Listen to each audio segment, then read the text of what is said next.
নমস্কার শ্রোতা বন্ধুরা, সকলকে পরমাত্মার সন্ধানের চ্যানেলে স্বাগত। কামনা একাদশীর ব্রত মাহাত্ম্য। আজ আমার এই ভিডিওতে আপনাদের জন্য থাকছে কামদা একাদশীর ব্রত মাহাত্ম্য ও কামদা একাদশীর পৌরাণিক কাহিনী। আর থাকবে এই মহাব্রত পালন করলে কি কি পুণ্য ফল লাভ হয়। শুধু একাদশী উপবাস করলেই হবে না, একাদশীর মাহাত্ম্য, ব্রতকথা আর পৌরাণিক কাহিনী অবশ্যই শ্রবণ করতে হবে। আর ব্রত কথা শ্রবণ না করলে একাদশীর পূর্ণ ফল লাভ সম্ভব নয়।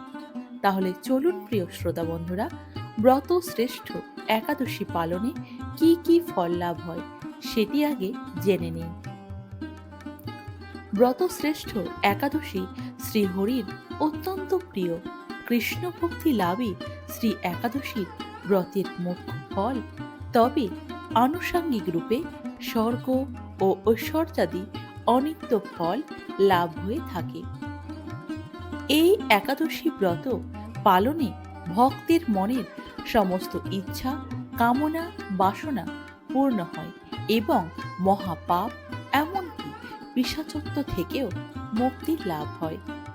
চৈত্র শুক্লপক্ষের এই পবিত্র ব্রত পালনে মানসিক শান্তি, আত্মশুদ্ধি এবং বৈকুণ্ঠ ধাম বা মোক্ষ লাভ হয় বলে শাস্ত্রে উল্লেখ রয়েছে।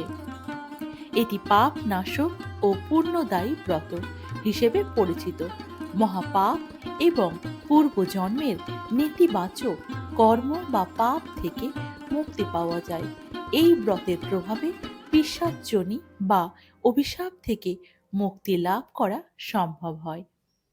এটি ফলদা একাদশী নামেও পরিচিত, কারণ এটি ভক্তের মনে শান্তি আনে এবং জীবনের পরম মোক্ষ প্রাপ্তিতে সাহায্য করে। এই ব্রত পালনে আত্মসংযম, ভক্তি বৃদ্ধি এবং ভগবান বিষ্ণুর বিশেষ আশীর্বাদ লাভ করা যায় ও শরীর ও মন, আত্মাকে শুদ্ধ করা হয়। বরাহ পুরাণে উল্লেখ রয়েছে, এই একাদশী ব্রত পালন করলে মহান পুণ্য অর্জিত হয় এবং এটি মানুষের জীবনের সমস্ত দুঃখ কষ্ট দূর করে দেয়। তাহলে চলুন প্রিয় শ্রোতা বন্ধুরা, এবার শুনে নেওয়া যাক কামদা একাদশীর ব্রত মাহাত্ম্য ও পৌরাণিক কাহিনী। চৈত্র মাসের শুক্লপক্ষের এই একাদশীর ব্রত মাহাত্ম্য বর্ণিত রয়েছে বরাহ পুরাণে। মহারাজ যুধিষ্ঠির বললেন, হে বাসুদেব, আপনি কৃপা করে আমার কাছে কামদা একাদশীর মহিমা বর্ণনা করুন। শ্রীকৃষ্ণ বললেন, হে মহারাজ যুধিষ্ঠির, এই একাদশী ব্রত সম্পর্কে এক বিচিত্র কাহিনী বর্ণনা করছি। আপনি এক মনে তা শ্রবণ করুন।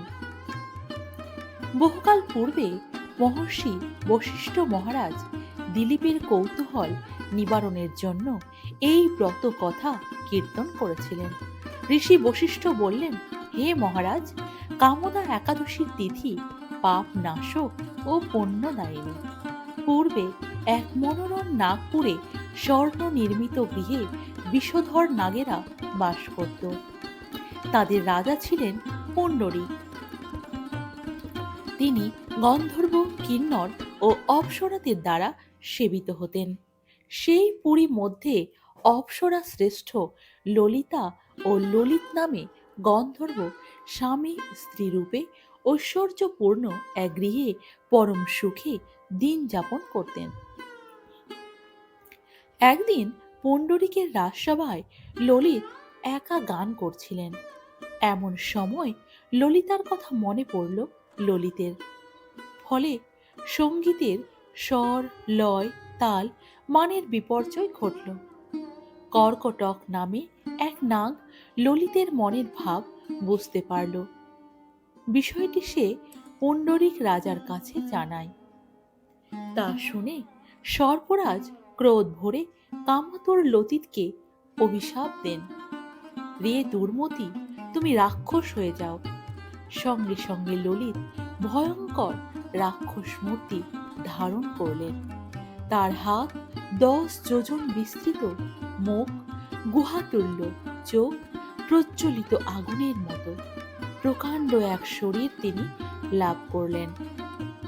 ললিতের এই রকম ভয়ঙ্কর রাক্ষস শরীর দেখে ললিতা মহা দুঃখে চিন্তায় ব্যাকুল হয়ে পড়লেন।